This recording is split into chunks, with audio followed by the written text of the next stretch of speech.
হিন্দুর গৃহে গৃহে আজকে ওই এক কোনায় ঠাকুরের একটা আসন পাতা, না আছে তার উপাচার, না আছে তার শুদ্ধাচার, না আছে সকাল সন্ধ্যা হরিনাম কীর্তন শাস্ত্র অনুশীলন, শুধুমাত্র একটু শঙ্কে ফু দেওয়া, আর ওই একটু তাকে রাখতে, তার শয়ন নেই, শীতে তার বস্ত্র নেই, হ্যাঁ, নিজে 3 বেলা চরবচেষ্য লেজ্জ পেয়েও খাবে ভগবানের জন্য ওই ছোট থালা, ছোট গ্লাস, একটু নকুল দানা, একটু চিনি দানা, যেগুলো তেলাপোকা পিঁপড়ের খাদ্য।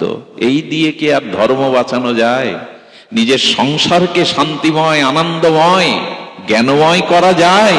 যেখানে ভগবানকে সুখ দেওয়ার আয়োজন নেই, যেখানে ভগবানকে সম্মান দেওয়ার আয়োজন নেই, যেখানে ভগবানকে সন্তুষ্ট করার বিধি নেই, সেখানে কি আছে? অভিশাপ, শ্মশান, সেটি ঘর নয়, সংসার নয়। তো দেবতারা এগিয়ে আসেনি, মুনি ঋষিরা এগিয়ে আসেনি, এলো জটায়ু, বৃদ্ধ শগুন। শগুন উপজাতিদের মধ্যে যিনি বৃদ্ধ, সেই জটায়ু এগিয়ে এলো। একবার চিন্তা করতে পারেন, মুনি ঋষিরা আসেনি, ওখানে কেউ আসেনি সেদিন মা সীতাকে এগিয়ে নিতে, কিন্তু জটায়ু এলো। জটায়ু রাবণের সামনে গিয়ে বলছেন, আমার প্রাণ থাকতে এই দেখুন, এই দেশের মাটির কি গুণ, ভক্তিকে রক্ষা করবার জন্য, রমণীকে রক্ষা করবার জন্য, মাতৃজাতিকে রক্ষা করার জন্য, যেখানে এক গৃধ বৃদ্ধ পক্ষী এগিয়ে আসে, ও চোখে আঙুল দিয়ে দেখাচ্ছে মানুষদের, দেখো ধর্ম রক্ষার জন্য, স্বজাতি রক্ষার জন্য কাদের এগিয়ে আসতে হয়। রাবণ উপহাসের হাসি আসছে, দেবতা আমাকে দেখে থরথর কাঁপে, আমি দেবতাদের ত্রাণ, বিশ্ব বিজয়ী আমি রাবণ, আমার সামনে তুমি বাধা হয়ে দাঁড়াবে? জটায়ু বলেছিল, রাবণ, আমার সাথে যদি ধর্মযুদ্ধ করো তুমি পরাজিত হবে, কারণ আমি যুদ্ধ করছি ভক্তি রক্ষার জন্য, ধর্ম রক্ষার জন্য, তুমি যুদ্ধ করবে অধর্মের জন্য। অধর্ম জয়ী কোনোদিন হয়নি, হবেও না।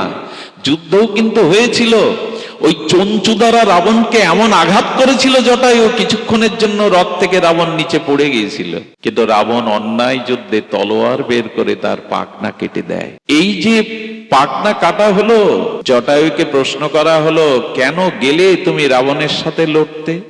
এখন তো তোমার 2টি ডানা কেটে দিল, আগে তো উড়ে অন্তত তীর্থে যেতে পারতে, ভগবান যেখানে সেখানে দর্শনে উড়ে যেতে পারতে, এখন পাখনা কেটে মরো ধুকে ধুকে। জটায়ু তখন বলেছিলেন, ভক্তি বা ধর্ম রক্ষার জন্য আমার ডানা আমি উৎসর্গ করেছি, এখন দায়িত্ব কি জানো ভগবানের? এখন আমি ভগবানের কাছে যাব না, ভগবানেরই দায়িত্ব এখন আমার কাছে আসার। আমি ধর্ম রক্ষার জন্য, ভক্তি রক্ষার জন্য ডানা দিয়েছি, গেল কিনা? আশ্চর্যান্বিত হবেন, রঘুপতি রাঘবেন্দ্র রামচন্দ্রকে গরুরকে পিতার ন্যায় প্রণাম করে সম্মান জানিয়েছিলেন, আপনি আমার পিতা, আমি তো পিতৃহারা, আজ হতে আপনি আমার পিতা, বুকে আসুন। ধর্মকে যে রক্ষা করে, ভক্তিকে যে রক্ষা করে, ভগবান তার কাছে যায়, তাকে ভগবানের কাছে যেতে হয় না, ভগবান তাকে বুক দিয়ে আগলে রাখে। এই জন্য মনুষ্য জীবনে এই ধর্ম যথাযথ রূপে বুঝতে গেলে শাস্ত্র অনুমোদিত ধর্ম করুন। কিছু মনে করবেন না, বড় কষ্ট লাগে। কষ্ট লাগে এই জন্য, আজকে আমাদের শ্রাদ্ধ বিধি ব্যবস্থাটা নিয়েও আজকে অনেক কথা হচ্ছে। এই যে শ্রাদ্ধ বিধি, এই শ্রাদ্ধ বিধিটা আসলে কি? এই যে একটা মানুষ মারা গেল, তার শ্রাদ্ধ বিধিটা আমরা কি করব? এই নিয়ে এখন ব্রাহ্মণ শ্রাদ্ধ কি বৈষ্ণব শ্রাদ্ধ কি 11 দিনে 15 দিনে, এই নিয়ে একটা তীব্র সনাতন ধর্মের মধ্যে একটা সমস্যা দেখা দিয়েছে। কিন্তু প্রকৃত শ্রাদ্ধটা কি, শ্রাদ্ধের বিধান কি, এ নিয়ে বহুল আলোচনা, বহুল পর্যালোচনা, বহু মতভেদ তৈরি হচ্ছে এই সনাতন ধর্মে। তবে আমি ক্ষুদ্র, আমার শাস্ত্র বুৎপত্তিগত জ্ঞান নেই, তবু যেটুকু গুরু কৃপা আপনাদের প্রসন্ন দৃষ্টিতে জেনেছি, যদি তাই বলা হয়, তবে সংস্কৃত ব্যঞ্জনার্য পয়োধি ঘৃতান্বিতম শ্রদ্ধায়াতা দিয়তে যস্মাৎ শ্রদ্ধা তেন নিগর্ততে। শ্রদ্ধার সহিত যে দান, তাকে বলে শ্রাদ্ধ। খুব সহজ করে যদি স্বল্পতে বুঝি, শ্রদ্ধায়া দিয়াতে যস্মাৎ শ্রাদ্ধ তেন নিগর্ততে। শ্রদ্ধার সহিত যে দান, তাকে বলে শ্রাদ্ধ। তো শ্রদ্ধার সহিত দান কাকে বলে? শ্রদ্ধার সহিত দান কাকে দিতে হয়? আমি এইটুকু বলবো, সনাতন ধর্মে রুচি ভেদ আছে। আমাদের এক একজনের বৈচিত্র্য, রুচি আছে, সংস্কার আছে। তবু এইটুকু বলবো, যদি মহাপ্রভুকে দেখেন তাহলে ঠাকুর হরিদাসের জন্য উনি প্রসাদ অন্ন ভিক্ষা করে কিছু মানুষকে প্রসাদ দিয়েছিলেন। যারাই সেদিন হরিদাস ঠাকুরের নির্জানে ছিল, মহাপ্রভু প্রসাদ দিয়েছিলেন। একটা কথা বলি, ভগবানের নিবেদিত প্রসাদ যদি কারো বিদেহী আত্মার জন্য উৎসর্গ করা হয়, তবে শতবার তর্পণের থেকে, শতবার শ্রাদ্ধের থেকে সেটার মহিমা শাস্ত্রে বেশি বলা হয়েছে। কারণ আত্মা, দেহ বিযুক্ত হলে আত্মা অন্য কিছু খায় না। আমাকে একজন প্রশ্ন করছেন, আমার পিতা বা মাতা গত হয়েছে, আর শাস্ত্রে আছে যে জন্মায় সে মৃত্যুবরণ করে, আর যে মৃত্যুবরণ করে সে পুনঃ জন্মায়। তা আমার পিতামাতা যদি অন্য কোনো রূপে, অন্য কোনো নামে, অন্য কোথাও জন্মগ্রহণ করে, আজ আমি তাদের এই কর্ম করছি, এটা তার কাছে যাবে কি করে? সে তো অন্য নামে, অন্য রূপে, অন্য দেহে, অন্যখানে জন্মেছে। প্রশ্নটা খুব তত্ত্ব মনে হলো আমার।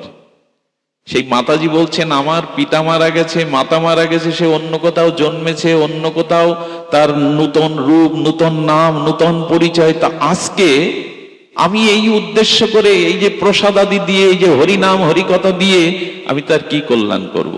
তবে শুনুন, আপনি এখানেই এই যে আধুনিক বিজ্ঞানের, প্রযুক্তির উৎকর্ষ আবিষ্কারে যে মোবাইল, এর কয়েকটা নাম্বার টিপলে এখান থেকে আমেরিকায় আপনি কারোর সাথে যোগাযোগ করতে পারেন, সরাসরি কথা বলতে পারেন। আপনার মোবাইলে যদি বিকাশ থাকে তাহলে আপনি টাকা ট্রান্সফার করতে পারেন, পারেন কিনা? একটা যন্ত্রের নাম্বার টিপলে যদি টাকাটা কারো কাছে চলে যায়, আমেরিকাতে এখন 26,000 কিলোমিটার দূরে কারোর সাথে যোগাযোগ করতে পারেন। শাস্ত্র বলছে, কারো উদ্দেশ্যে যদি ভগবত কথা, হরিনাম, শুদ্ধ ভগবানের প্রসাদ আদি অর্পণ করা হয়, সেটা তিনি যদি কোথাও নূতন রূপে, নূতন দেহ নিয়ে জন্মগ্রহণও করেন, তাহলে এই প্রার্থনার দ্বারা, এই ভাগবত আরাধনার দ্বারা তিনি আজ বিশেষ করে তার মনের মধ্যে ঐকান্তিক শান্তি লাভ করবেন। কিসে তার মনে শান্তি হচ্ছে সে কোনো কারণ ছাড়াই তার হৃদয়ে আনন্দে উৎফুল্ল হয়ে উঠবে। হয়তো চলতে চলতে সে কোনো গুরুদেবের মহতের কৃপা পাবে, কোনো ভগবানের প্রসাদ পেয়ে যাবে, হরি নাম পেয়ে যাবে, হরি কথা পেয়ে যাবে। এর মধ্যে দিয়ে সে পরম কল্যাণ এবং পরম মানসিক আনন্দ পাবে, এরই ফলশ্রুতিতে। এই জন্য এরকম না যে অনেকেই বলে 12 বছর পর কি আর এইসব করতে হয়। তিনি যদি জন্মগ্রহণ করেন, আরে আজকে তিনি হৃদয়ে আনন্দ পাবেন এই প্রসাদের দ্বারা, হরিকথা হরিনামের দ্বারা। গীতায় বলা আছে, শ্রাদ্ধ বাসরে যদি গীতা পাঠ করা হয়, তাহলে সেই আত্মাগুলো দিব্য ধামে গমন করতে করতে আশীর্বাদ করেন উত্তর পুরুষদের। একথা গীতা মাহাত্ম্যেই আছে। উত্তর ভারতে, উত্তর প্রদেশে এই শ্রাদ্ধ ব্যবস্থায় হাজার হাজার লোক খাওয়ানো, দেখবেন 5 ভাই, মা মারা গেল, কে কত দেবে এই নিয়ে একটা মানসিক দ্বন্দ্বও তৈরি হয়। বন্ধক রেখে আসা, কোথায় ভাই ভাইয়ের মধ্যে দ্বন্দ্ব, কে এত খরচ করবে, এই সব বিশৃঙ্খলা তৈরি হয়। এই জন্য শাস্ত্র বলেছেন, আগামীতে দেখবেন সনাতন বেদান্ত বিদ্যা চিন্তায় পড়বে, মৃত্যুর পরে হাজার হাজার লোককে ভুরি ভোজন করানোর নিয়মটা প্রসিদ্ধ কিনা, এটাও বিবেচনায় আসবে। আমরা করতে হয় বলে, মহাপ্রভু বলেছিলেন কলিতে 5টি জিনিস নিষিদ্ধ, আপনি মহাপ্রভুকে মানবেন না।